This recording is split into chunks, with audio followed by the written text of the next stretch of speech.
یک تاجر در ولسوالی اندخوی فاریاب از 7 سال بدین سو با ایجاد شرکت کوچک صابونسازی در کنار تولید ضرورت‌های مواد شوینده ولایت‌های شمالی و شمال شرقی برای نزدیک به 20 تن فرصت کار را فراهم ساخته است.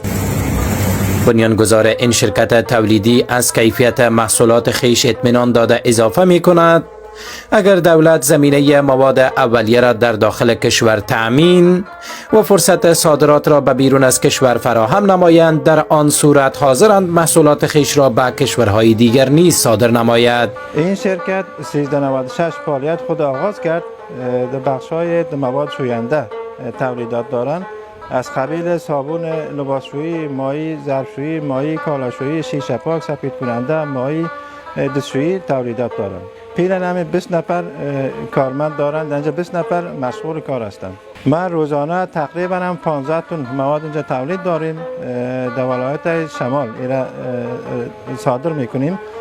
قندوز است، پلخمری، سمنگان، مدارشریف، سرپل، سمنگان، جوزجان، فاریاب و ما چیره روان میکنیم محصولات خود. رایگان شدن در پاکستان، ایران، در دیگر جاها میتونه که با استفاده از امکانات این مردمی که اینجا 4 تا کارگری که کار میکنه و یاشای باطه میشه، از او یک مقدار پولی که به نام مزد میگیره، یاشا اولاد و فامیل خود میشه.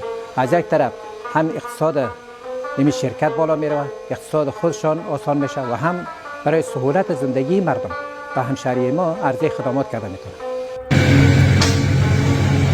کارگرانی که در بخش‌های صابونسازی، مایع ظرفشویی و دیگر بخش‌های این شرکت فعالیت دارد میگویند این شرکت سبب شده است در کنار تولیدات مواد اولیه مردم برای یک تعداد از جوانان این خطه زمینه کار را فراهم ساخته است. ایشان از مردم می‌خواهند به خاطر رشد همچو شرکت‌ها از تولیدات وطنی استفاده نمایند. من 3 yıldan beri şu karxanada işliyorum.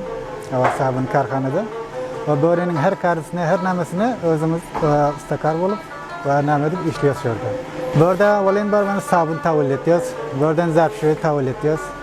Ve her nase ki bana şişe pak ve sepet kununda ve her zat ki bile burada çizi ki kalaşoyu nam olsa bile burada tavil ediyoruz. Her cay ki de işrakam şirketler aşağıda ki cavanlar ki her yerde işrakam işlese, öz vatanda işlese çok yaxşı olur. Şirket şodanda kar kılaman. Şu yerda 6 bile kelganim, şu yerda ishlayapman. Man ishi yaxshi, og'ir emas, yaxshigina ishi bor, faoliyati ham zo'r.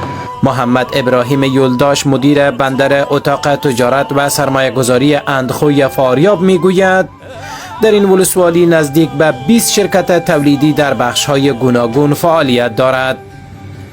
به گفته او پس از حاکمیت نظام اسلامی در کشور فعالیت‌های سکتور خصوصی در این ولسوالی بهبود یافته است. بعد از روی کار آمدن دولت محترم امارات اسلامی افغانستان، توجه دولت در قسمت تولیدات بود و همکنون در تمام نقاط افغانستان شرکت‌های تولیدی با اشتیاق و با عشق و علاقه‌مندی خاص فعالیت‌های تجارتی خویش را در خود وطن خود شروع کردند و دولت نیز برایشان امنیت و مشکلاتشان را با مشکلاتشان توجه نموده برایشان شرایط تجارت مهیا ساخته.